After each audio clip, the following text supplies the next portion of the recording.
Hindi lang mali ang disenyo, kundi tila tinipid ang gumuhong tulay sa Isabela.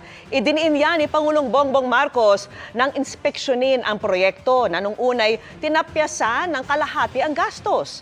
Nakatutok si Ian Cruz.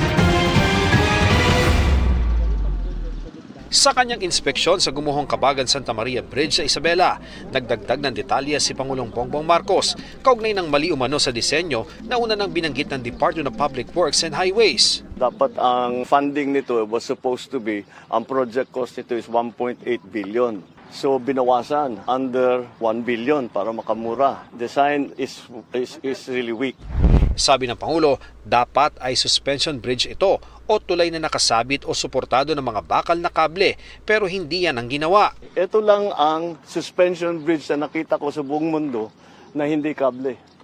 At yan na mismo ang bumigay. Ayan o. Diyan bumigay yung bakal. Kung kable yan, hindi dapat bumigay yan. Matapos ang inisyal na pagtitipid, bumaba sa 900 million pesos ang gasto sa proyekto. Pero dahil sa natuklasang mahina, kinailangan itong i-retrofit, kaya umakyat din sa 1.2 billion pesos ang gasto sa tulay. Ngayon, mapapagastos na naman dahil kailangang i-repair ang tulay at tila mababaliwala ang natipid ayon sa Pangulo. Tinipid natin sa 1.8 million, useless.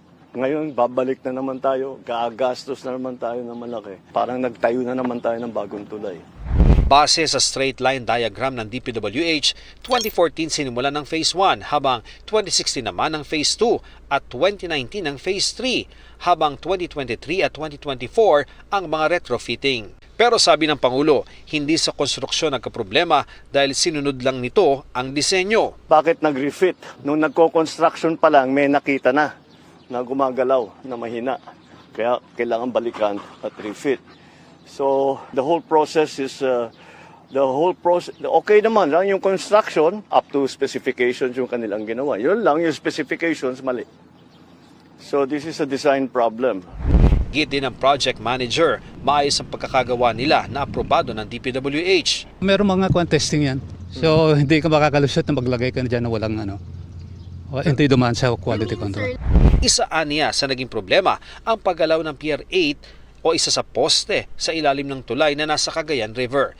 Pero kabilang naman yan sa na-retrofit. Ni-review uli ng isang third-party consultant. And they come up the retrofitting works. Parang may tilting na nandun sa kuha na yan. I cannot further explain. Sabi rin naman ng DPWH, hindi substandard ang mga ginamit na materyales. Meron naman mga tests done during construction. That is what I was told and seen. Ayon sa Pangulo, mahahanap nila kung sino ang responsable sa di umano'y maling disenyo nitong Kabagan Santa Maria Bridge kung kaya umano ito nag-collapse. Pero sa ngayon, ang mahalaga muna, makumpuni ang nasirang tulay. Ayusin muna natin yung problema. Believe me, we will find out who is responsible. Who is responsible is basically who made the design.